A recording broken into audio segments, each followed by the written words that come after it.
Look down. Beneath our feet, a tiny, quiet world is moving. A world that demands patience.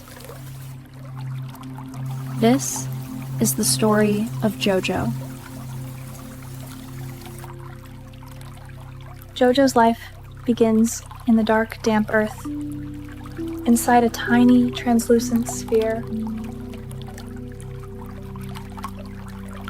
His first meal is his own shell, giving him the strength to face the world. He navigates a giant world without a nose or ears.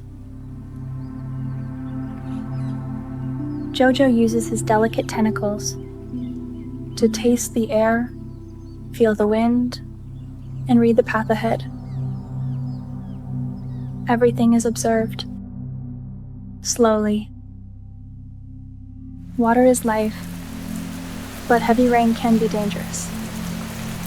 When the sky opens, JoJo knows exactly how to find shelter. Nature provides the perfect umbrella. When the world is too loud, or the day is too long, JoJo carries his safe space with him. A quiet reminder that it is always okay to retreat, rest, and protect your peace. JoJo leaves a little path of silver wherever he goes, a reminder that even if you move slowly, you still leave something beautiful behind in the world. Good night, little explorer.